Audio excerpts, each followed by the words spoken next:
चीन के एक महत्वाकांक्षी परियोजना से भारत और बांग्लादेश के लाखों लोग प्रभावित हो सकते हैं। चीन की सरकारी एजेंसी शिंहुआ के मुताबिक चीन ने तिब्बत में एक विशाल जल विद्युत परियोजना को मंजूरी दे दी है, जिसे ब्रह्मपुत्र नदी पर बनाया जाएगा। तिब्बत में इस नदी को यारलुंग जांगबो के नाम से भी जाना जाता है। इस परियोजना के तहत नदी पर एक बांध बनाया जाएगा जो दुनिया का सबसे बड़ा बांध होगा। अभी दुनिया का सबसे बड़ा जल विद्युत power station three Gorges dam मध्य चीन के हुबेई प्रांत में यांगजी नदी पर बना है और इसकी क्षमता सालाना 88 बिलियन किलोवाट घंटा है। चीन ने परियोजना के जरिए पर्यावरण को प्रभावित न होने की बात कही है, लेकिन मानव अधिकार समूहों और जानकारों ने इस घटनाक्रम के दुष्परिणामों के बारे में चिंता जताई है। इस प्रोजेक्ट की चर्चा पहली बार चीन की 14वीं पंचवर्षीय योजना के सामने आने के दौरान हुई थी और राष्ट्रपति शी जिनपिंग ने 2021 में अपनी तिब्बत यात्रा के दौरान एक मेगा बांध के निर्माण की बात कही थी।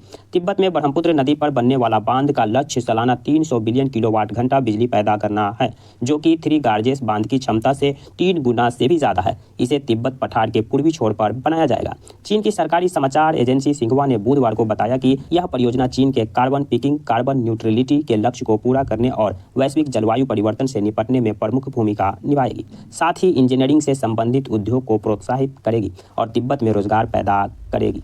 हालांकि रिपोर्ट में यह स्पष्ट नहीं है कि निर्माण कब शुरू होगा और निर्माण की सटीक जगह नहीं बताई है। साल 2020 में चीन की सरकारी स्वामित्व वाली पावर कंस्ट्रक्शन कॉर्पोरेशन के तत्कालीन अध्यक्ष यान झिंगयोंग ने कहा था कि यारलुंग सांगपो का स्थान दुनिया के सबसे अधिक जल विद्युत समृद्ध क्षेत्रों में से एक है। यारलुंग सांगपो नदी लगभग 50 किलोमीटर के एक हिस्से में लगभग 2000 मीटर की ऊंचाई से गिरती है। इस ढलान की मदद से जल विद्युत उत्पादन में मदद मिलती है, लेकिन इसमें इंजीनियरिंग की चुनौती भी है। निर्माण की लागत के बारे में कोई आधिकारिक जानकारी नहीं आई है, लेकिन हांगकांग स्थित साउथ चाइना मॉर्निंग पोस्ट के मुताबिक इस परियोजना में कुल निवेश 1 ट्रिलियन युआन यानी 137 बिलियन डॉलर से अधिक हो सकता है।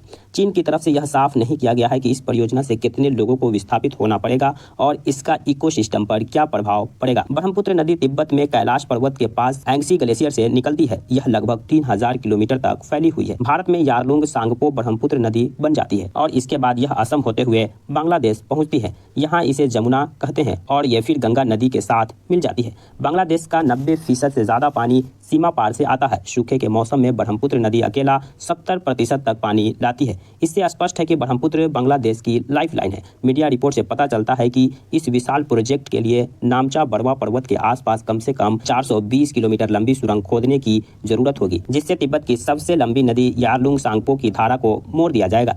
इसीलिए इस बांध को भारत और बांग्लादेश के लिए एक बड़ी चिंता के रूप में देखा जा रहा है। डॉक्टर वाई नित्यानंदम और तक्षशिला इंस्टीट्यूट बेंगलुरु के प्रोफेसर और जियो स्पेशल रिसर्च प्रोग्राम के प्रमुख भारत बांग्लादेश की चिंता के सवाल पर प्रोफेसर नित्यानंदम चीन के मेकांग नदी पर बने बांध का उदाहरण देते हैं। प्रोफेसर नित्यानंदम कहते हैं कि चीन ने मेकांग नदी पर बांध बनाए और हमने बांध के आगे निचले इलाकों की स्टडी की थी। इससे हमें पता चला कि चीन ने बांध में पानी इकट्ठा किया और समय पर इसे छोड़ा नहीं। इसके अलावा आधी से ज्यादा गाद बांध ने रोक लिया। गाद आगे कैसे बहेगा इसको लेकर कोई इंतजाम नहीं है। इसीलिए इस बात की आशंका है कि भारत बांग्लादेश के साथ भी ऐसा न हो। भारत के उत्तर पूर्वी राज्य और बांग्लादेश पहले ही भयंकर बाढ़ की समस्या का सामना कर रहे हैं और जलवायु परिवर्तन के कारण उन्हें और अधिक चुनौतियां जैसे भूस्खलन, भूकंप और बाढ़ आदि का सामना करना पड़ सकता है। अरुणाचल प्रदेश भूस्खलन के लिहाज से अति संवेदनशील है और अक्सर यहाँ भूकंप का खतरा बना रहता है। ब्रह्मपुत्र नदी पर बांध का निर्माण इकोसिस्टम पर दबाव डाल सकता है और विनाशकारी घटनाओं का कारण बन सकता है। हालांकि चीन की सिंहुआ यूनिवर्सिटी के हाइड्रोलिक इंजीनियर विभाग के वैज्ञानिक द्वारा 2023 में की गई एक स्टडी में कहा गया है कि अगर चीन, भारत और बांग्लादेश सहयोग करे तो इस परियोजना से उन्हें लाभ हो सकता है।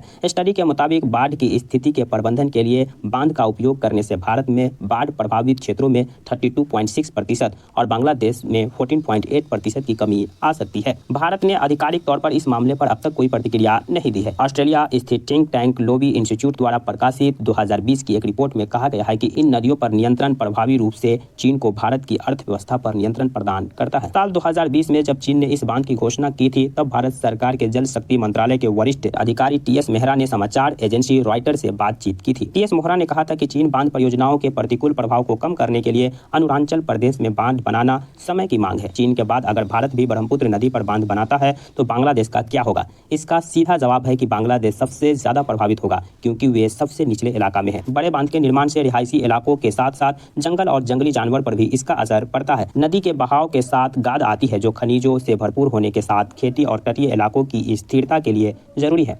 बांध का निर्माण गाद के प्रवाह को प्रभावित कर सकता है और अरुणाचल प्रदेश की जैव विविधता प्रभावित हो सकती है। प्रोफेसर डॉक्टर वाई नित्यानंदम का मानना है कि पानी को हथियार की तरफ ही इस्तेमाल किया जा सकता है, खास तौर पर विवाद बढ़ने की स्थिति में, जैसा कि हम साल 2020 में भारत और चीन की सीमा विवाद पर देख चुके हैं। बांध बनाकर पानी के बहाव को कम करने और सीमित भंडारण क्षमता के कारण निचले इलाकों में पानी और गाद की कमी का सामना करना पड़ सकता है। पानी की भरपाई के लिए लोग भूजल स्रोत पर पहले से ज्यादा निर्भर हो जाते हैं और जल स्तर धीरे धीरे घट जाता है। नतीजा, जमीन धंसने लगती है और भूजल खारा हो जाता है। उदाहरण के लिए पश्चिम बंगाल में फरक्का बैराज के निर्माण के बाद गंगा नदी में अधिकतम प्रवाह कम हो गया था। प्रवाह में कमी के कारण भारत और बांग्लादेश में कई समस्या पैदा हुई, जिसमें मछलियों की प्रजातियों का नुकसान, गंगा की सहायक नदियों का सूखना और भूजल का खारा होना शामिल है।